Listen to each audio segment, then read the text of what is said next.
I think it's time to do a live action that that competes with the cartoon. That's what it should be. I think it should be dark as hell and badass and just. I think it should go for the top level. It should push the envelope off the table. Michael, how are you, sir? You yourself? I'm doing well. Listen, I got to say, I'm a huge fan of yours. Last time we spoke was it for Black Dynamite or it might have been Outlaw Johnny Black? It was one of the two. But man, I love your work. Look, in this film, first of all, this film is a nonstop action ride. It almost feels like a video game where you're following the protagonist, Jake Harris, through the course of all the action that's going on. Tell me a little bit about the character you play, Robert Jackson. I'm a character that has got some secrets. You don't know really if I'm a good guy or bad guy. And of course, that depends on your perspective. Yes. Yeah. There's certain secrets to my character that some of it will be shown here, but ultimately, there's a hand he's dealing with that almost no one knows about. You're completely right. It's funny that you say that because when I was watching the film and we see your character introduced for the first time, with a different perspective, it feels like you guys could be the heroes in a lot of ways. But I don't want to spoil how the film turns out. But the action in this film is nonstop. I'm talking from beginning of the film and to the movie ends. And I feel like it always keeps you guessing. And the way that it's shot is so smart because it feels like it's a handheld camera just following along. How does One More Shot separate itself from other films in the action genre? It dares to give you no moment to be bored.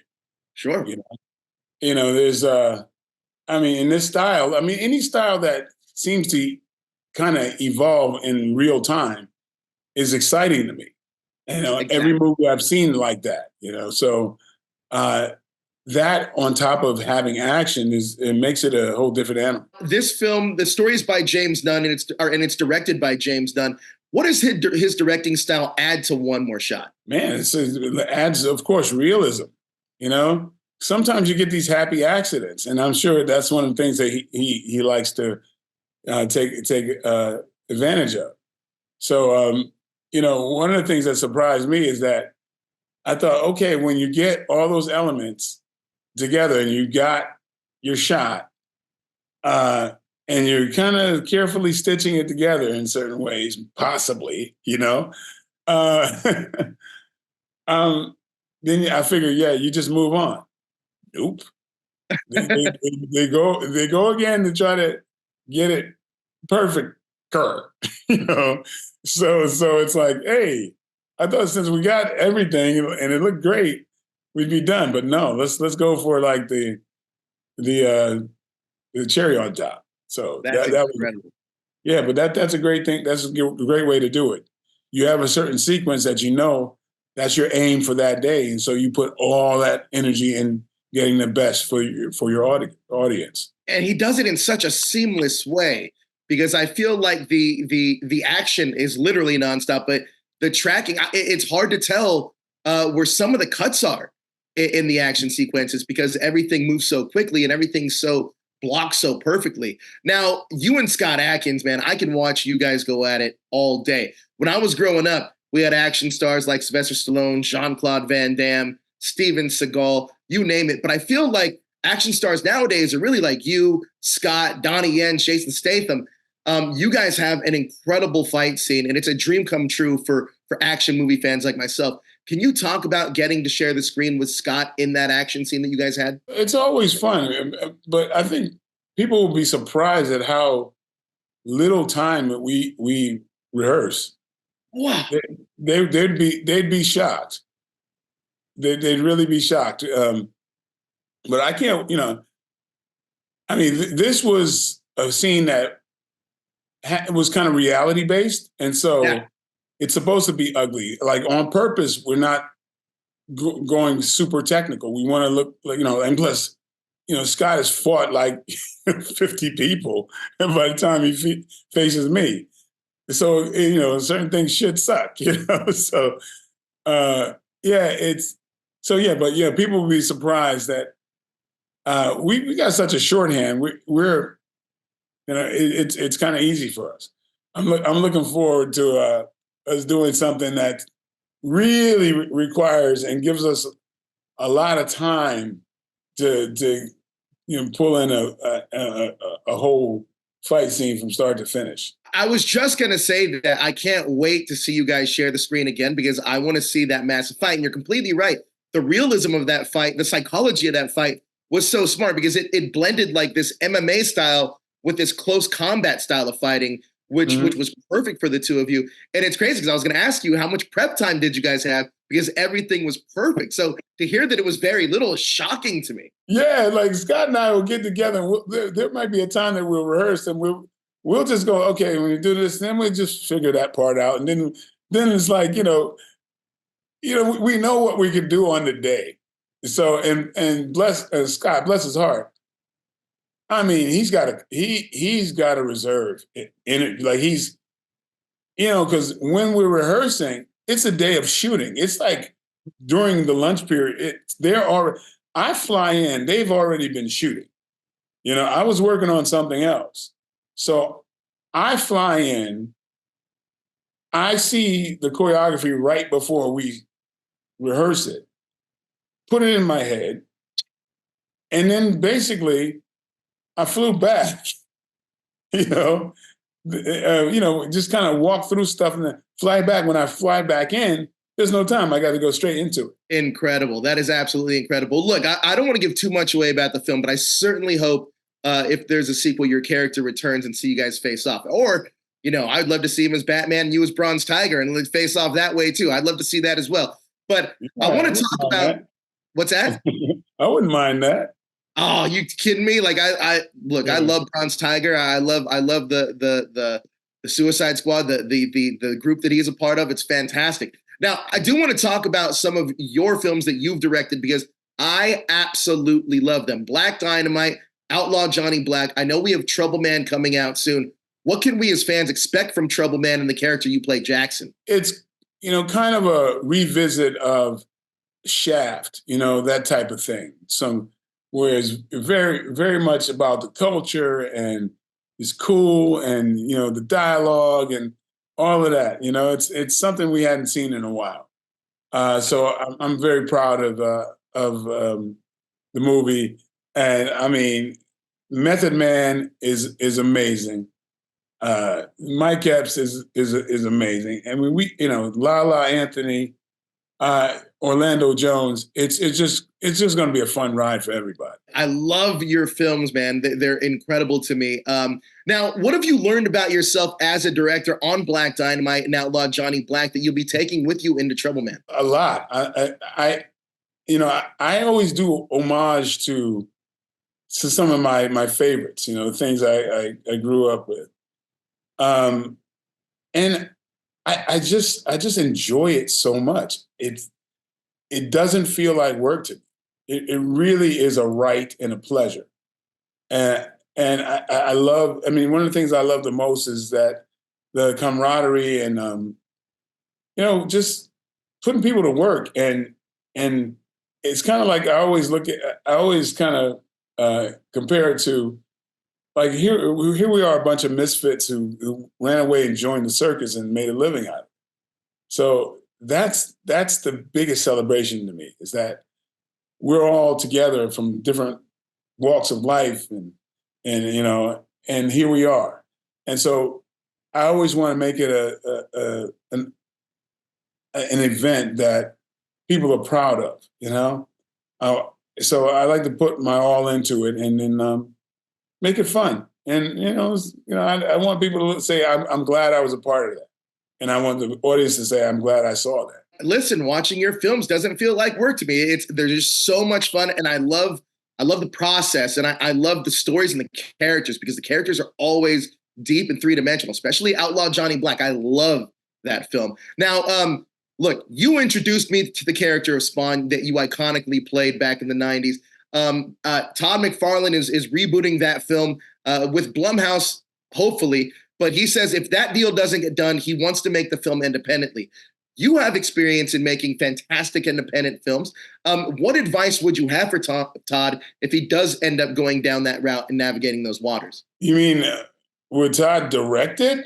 That's the thing that I don't understand. I'm not too sure of.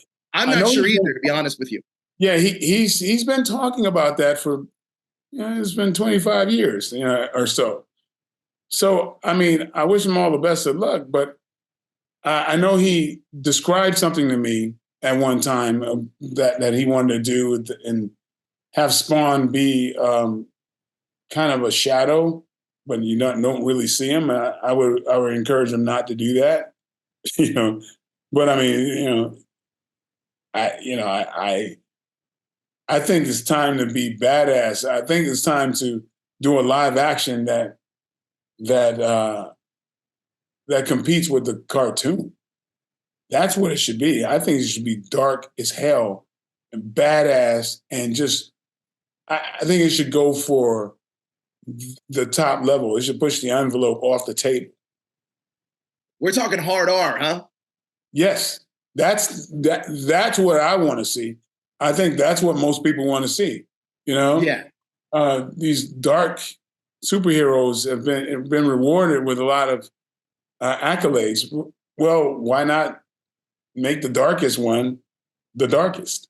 I completely agree with you. Look, speaking of superheroes, you played Bronze Tiger. You were in one of the greatest superhero, probably the greatest superhero movie of all time, The Dark Knight, and you voiced a ton of DC characters. James Gunn's rebooting the DC universe as the DCU. Is there a character you'd like to bring to life for James, either in animation or physically? Well, I think I could honestly, not to be cocky, I think I do honor to any of the superhero characters, but the one thing that fans seem to want more than anything else, I believe it's between Bronze Tiger and then Green Lantern. Oh yeah. So yeah, I would, I'd welcome that completely. Sometimes this industry gets caught up in this Hollywood way of doing things that doesn't. I don't think it applies well to action. Sure. They go, okay, who's the most popular at this time and whatever. And it's like, okay, that may work in comedies and dramas because there's a surplus of comedies and dramas. But when you have action, you have something that's unique, you need to pick the right person. Yes. And so, so they're always, oh yeah, this person's hot or whatever. But it's like the guy named Vinny that's sitting there having a beer is going to be like, I'd kick that guy's ass myself. You know what I mean? Absolutely. And I'm not interested in seeing these little like debutantes kicking everybody's ass or these guys who I just don't believe, because hell, you're not going to get my time. Yeah. So a lot of that stuff is like, I don't really follow it a lot because I'm like, I just don't buy it. Sure. Right. So it's I think Nolan got it right, with Christian Bale. And there's some people that I freaking believe. And personally, I know good and damn well you're gonna believe me because I'm almost like the characters themselves. And not to blow my own horn, but it's just the truth.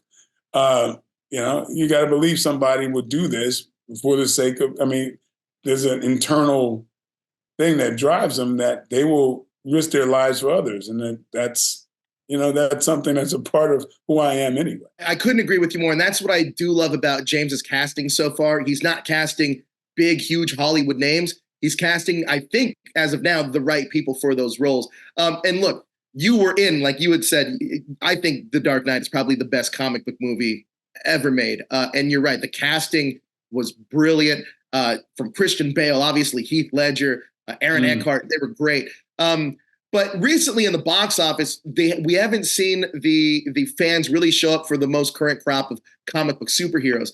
What advice would you give to the current crop of comic book storytellers to bring audiences back in? Honestly, I don't really follow that stuff. Sure. I've not been a fan of. I'm seeing it from the periphery because there's not many things that I don't like CG very much. I don't like I like to be brought into it. I mean, the last thing that I loved was Joker. Yeah. You know, that's my kind of a thing. That I love that because that's a drama. That is a character. I mean, I love when real actors, like, I mean, you know, would Joaquin Phoenix be thought of as, you know, as a normal superhero? I would, but they cast the right guy with that. You know what I mean? And he just brought that character to life. And I thought there was so many levels in that movie. So that's the kind of thing that pulls me in, not the, you know, landing in a 3-point stance and then, you know, the one liner. It's like, no, you're not getting me there. You worked with Christopher Nolan. He's finally getting his roses this year with Oppenheimer. Many feel that this is long overdue. Can you talk about your experience working with Chris and what his directing style kind of separates himself from everybody else? Yeah, I mean, I'll never forget that because I thought, because of being a fan of his prior stuff, I thought this is going to be one of these you know, eccentric geniuses, you know, that Sure. that you don't really identify with. The guy could be your Uber driver. I mean, honestly, he's that chill and approachable and just normal. Just like it was such a relaxed environment. And and guys, like, I'd ask him questions and he'd be like, "Huh, what do you think?" You know, like he asked me the back, like it was there's nothing that I thought, but it makes a lot of sense because he has that flair that he connects with the common man because he is one. I think Absolutely. that's very important in a filmmaker. Absolutely. True collaborator, I would say, just much like yourself. Look, Michael, thank you so much for your time. I truly appreciate it. Hopefully we get to talk again for Trouble Man because I'm really looking forward to that film. Thank you so much, Michael.